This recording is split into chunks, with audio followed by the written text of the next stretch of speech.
Viral now ang departure video ni Alexandra Ayala dahil tapos na ang kanyang maikling homecoming sa Pilipinas at muli na siyang lilipad para bumalik sa trabaho. Matapos ang sunod-sunod na sponsor activities, fan meet, media appearances at mahalagang pahinga kasama ang pamilya, aalis ng Maynila ang Filipina tennis superstar para simulan ang North American hardcourt swing bago ang 2026 US Open. Hindi ito simpleng airport departure. Para sa mga tagahanga, ito ang simbolikong pagbabalik ni Alex sa kanyang tunay na misyon, ang makipagsabayan sa pinakamalalaking pangalan ng women's tennis. Ang unang kumpirmadong torneo niya ay ang Mubadala DC Open sa Washington, D.C. mula July 27 hanggang August 2. Nasa singles field si Alex at kumpirmado ring makikipag-doubles muli siya sa tennis legend na si Venus. Pagkatapos ng Washington, kasama rin si Alex sa player lists ng National Bank Open sa Toronto at Cincinnati Open, dalawang napakalalaking WTA 1000 tournaments na magsisilbing matinding paghahanda bago ang US Open sa New York mula August 30th hanggang September 13th. Kasama rin siya sa Stars of the Open exhibition sa Arthur Ashe Stadium sa August 27. Kaya habang emosyonal ang pag-alis niya mula sa Pilipinas, exciting din ang mensahe nito. Tapos na ang selebrasyon, oras na para lumaban. Nasa world number 29 si Alex at career high number 28. Pero mas mahalaga, dala niya ang confidence mula sa makasaysayang Wimbledon run at ang suporta ng buong bansa. Ang tanong ngayon, kaya bang dalhin ni Alex ang momentum mula grass court papunta sa paborito niyang hard court at gumawa na naman ng kasaysayan sa Amerika? Balik trabaho na si Alex. Isang bagong departure video ang mabilis na pinag-uusapan ngayon matapos makitang paalis na ng Maynila ang Filipina tennis sensation. Sa simpleng eksenang iyon, may maleta, airport atmosphere at isang atletang muling naghahanda para sa mahabang biyahe. Ramdam agad ng fans na tapos na ang homecoming chapter at nagsisimula na ang panibagong laban. Ilang araw ding naging puno ang schedule ni Alex sa Pilipinas. Pagkatapos ng kanyang historic Wimbledon campaign, sinalubong siya bilang isang tunay na national sports hero.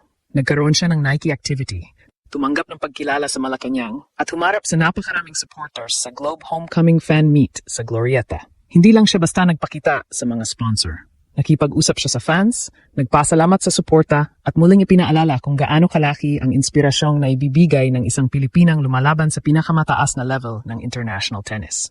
Pero alam nating lahat na hindi pwedeng manatili ng matagal sa celebration mode ang isang professional athlete. Sa WTA Tour, mabilis ang ikot ng season. Pagkatapos ng grass court tournaments, halos agad na lumilipat ang focus sa outdoor hard courts ng North America.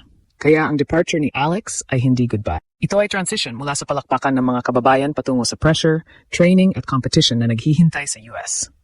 Ang unang malaking stop ay Washington, D.C. para sa Mubadala DC Open, isang WTA 500 tournament na gaganapin mula July 27 hanggang August 12. Malakas ang field. Nakataktang lumaban doon ang ilang Grand Slam champions at established WTA stars.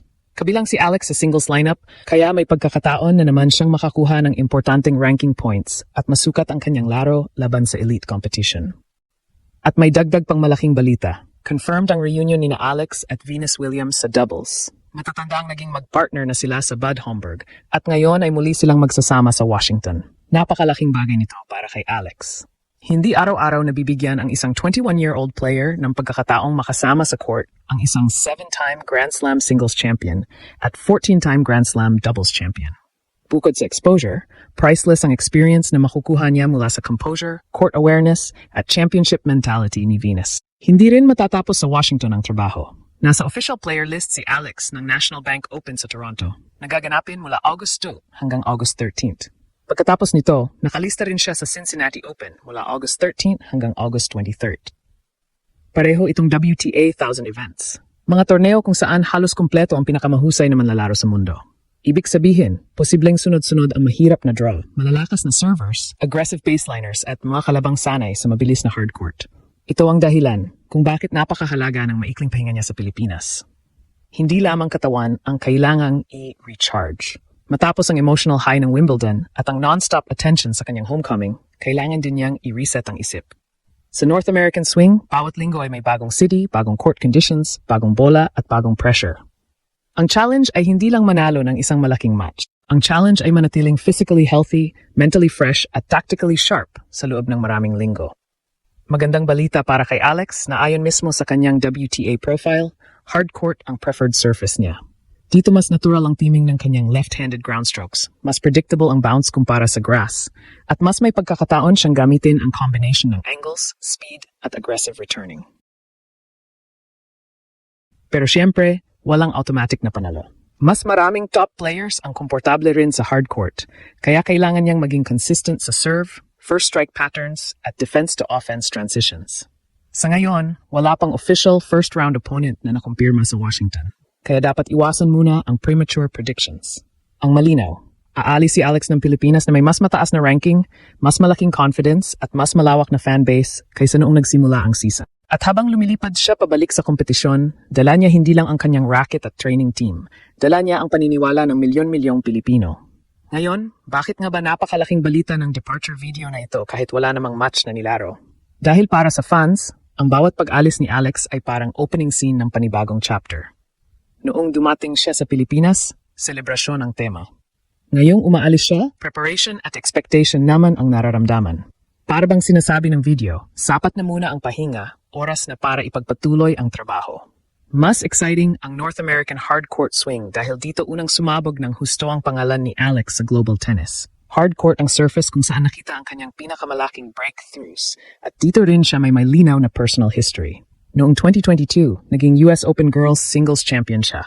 Noong 2025, gumawa siya ng kasaysayan sa Senior US Open nang maging unang Filipino player sa professional era na manalo ng Grand Slam main draw singles match. Kaya ang pagbabalik niya sa US ay hindi pagpunta sa isang ordinaryong venue. Bumabalik siya sa lugar na may malalim ng koneksyon sa kanyang career. Mas mataas na ngayon ang expectations. Hindi na siya unknown player na pwedeng maliitin ng kalaban. Nasa world number 29 siya sa kasalukuyang WTA ranking at naabot na niya ang career high number 28. Nakagawa na rin siya ng historic fourth round run sa Wimbledon at tinalo ang defending champion na si Iga Swiatek. Dahil dito, mas maraming coaches at opponents ang may scouting report tungkol sa kanyang serve patterns, favorite angles at returning positions. Ang bagong challenge para kay Alex ay hindi lamang manggulat. Kailangan niyang patunayang kaya niyang manalo kahit handa na ang kalaban para sa kanya. Dito magiging mahalaga ang Washington, Toronto at Cincinnati. Ang Washington ay magandang re-entry point dahil WTA 500 ito at mas maliit ang singles draw kumpara sa WTA 1000. Pero dahil star-studded ang lineup, maaring world-class opponent agad ang makaharap niya. Sa Toronto at Cincinnati naman, posibleng kailangan niyang manalo ng ilang beses sa magkakasunod na araw laban sa iba't ibang playing styles. Ang bawat match ay magiging test ng serve stability, recovery, endurance at tactical adjustment. Ang doubles reunion nila ni Venus Williams ay maaari ring makatulong sa singles game ni Alex. Sa doubles, mas mabilis ang exchanges sa net, mas mahalaga ang first serve at return placement, at mas napipilitan ng isang player na gumawa ng decisive moves.